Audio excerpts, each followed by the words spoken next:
दूसरे दिन जैनब को जामा मस्जिद में यथाविधि कलमा पढ़ाया गया। कुरैशियों ने जब यह खबर पाई तब वे जल उठे। गजब खुदा का, इस्लाम ने तो बड़े बड़े घरों पर हाथ साफ करना शुरू किया। अगर यही हाल रहा तो धीरे धीरे उनकी शक्ति इतनी बढ़ जाएगी कि उसका सामना करना कठिन हो जाएगा। लोग अबुल आस के घर जमा हुए। अबू सुफियान ने जो इस्लाम के शत्रुओं से सबसे प्रतिष्ठित व्यक्ति थे और जो बाद को इस्लाम पर इनाम लाया, अबुल आस ने कहा, तुम्हें अपनी बीवी को तलाक देना पड़ेगा। अबुल आस, हरगिज नहीं। अबू सुफियान, तो क्या तुम भी मुसलमान हो जाओगे? अबुल आस, हरगिज नहीं। अबू सुफियान, जो उसे मोहम्मद ही के घर रहना पड़ेगा। अबुल आस, हरगिज नहीं। आप मुझे आज्ञा दीजिए कि अपने घर लाऊं। अबुल सुफियान, हरगिज नहीं। अबुल आस, क्या यह नहीं हो सकता कि मेरे घर में रहकर वह अपने माता अनुसार खुदा की बंदगी करे? अबू सुफियान, हरगिज नहीं।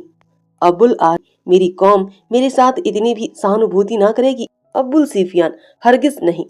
अबुल आस, तो फिर आप लोग मुझे अपने समाज से पतित कर दीजिए। मुझे पतित होना मंजूर है। आप लोग चाहे जो सजा दे वह सब मंजूर है, पर मैं अपनी बीवी को तलाक नहीं दे सकता। मैं किसी की धार्मिक स्वाधीनता का अपहरण नहीं कर सकता, वह भी अपनी बीवी की। अबू सुफियान, कुरैश में क्या और लड़कियां नहीं है? अबुल आस, जैनब किसी कोई नहीं। अबू सुफियान, हम ऐसी लड़कियां बता सकते हैं जो चांद को लज्जित कर दे। अबुल आस, मैं सौंदर्य का उपासक नहीं।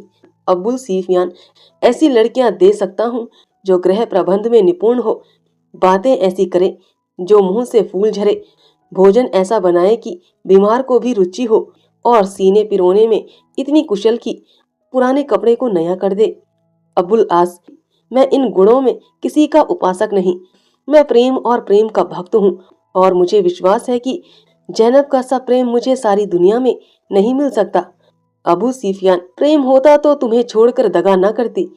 अबुल आस, मैं नहीं चाहता कि प्रेम के लिए कोई अपने आत्म स्वतंत्रता का त्याग करे। अबू सुफियान, इसका मतलब यह है कि तुम समाज के विरोधी बनकर रहना चाहते हो। अपनी आंखों की कसम, समाज अपने ऊपर यह अत्याचार न होने देगा। मैं समझाए जाता हूँ, न मानोगे तो रोओगे। अबू सुफियान और उनकी टोली के लोग तो धमकियां देकर उधर गए। इधर अबुल आस ने लकड़ियां संभाली और ससुराल जा पहुंचे। शाम हो गई थी। हजरत अपने मुरीदों के साथ मगरिब की नमाज पढ़ रहे थे।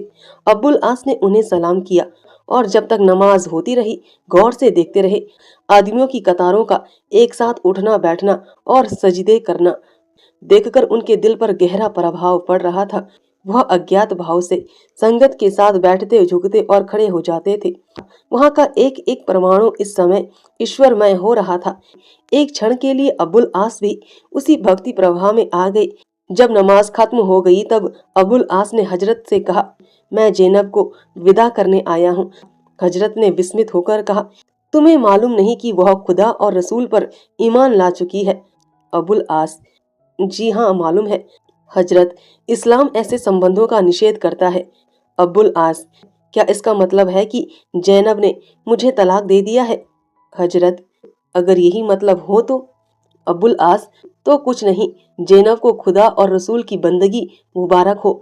मैं एक बार उससे मिलकर घर चला जाऊंगा और फिर कभी आपको अपनी सूरत ना दिखाऊंगा। लेकिन उस दशा में अगर कुरैश जाति आपसे लड़ने के लिए तैयार हो जाए तो इसका इल्जाम मुझ पर ना होगा।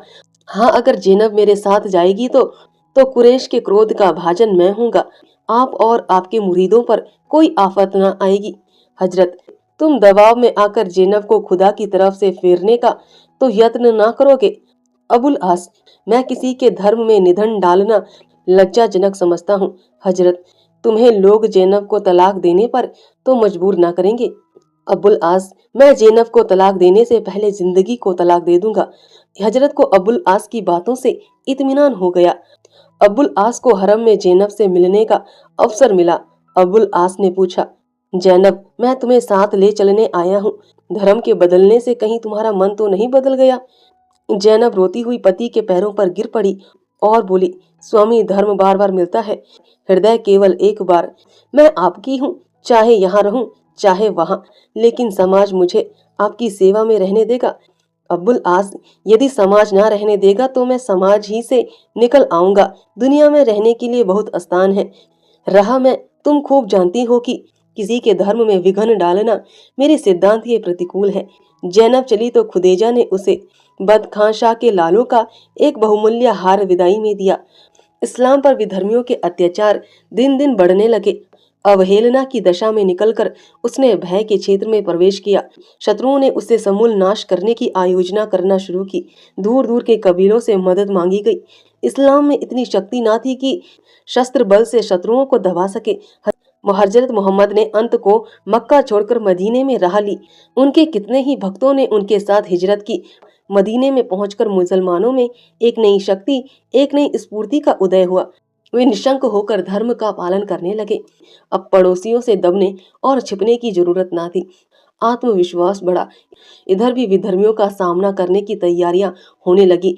एक दिन अब्बुल आस ने आकर स्त्री से कहा, जैनब, हमारे नेताओं ने इस्लाम पर जिहाद करने की घोषणा कर दी है।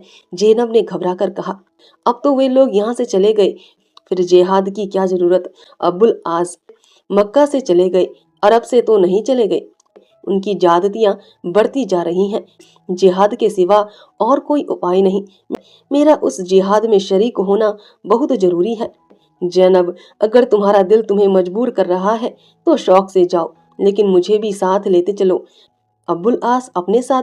जैनब, हाँ, मैं वहाँ आहत मुसलमानों की सेवा शुश्रूषा करूंगी। अब्बुल आस, शौक से चलो। घोर संग्राम हुआ। दोनों दलों ने खूब दिल के अरमान निकाले। भाई भाई से, मित्र मित्र से, बाप बेटे से लड़ा। सिद्ध हो गया कि धर्म का बंधन रक्त और वीर्य के बंधन से सुदृढ़ है। दोनों दल वाले वीर थे।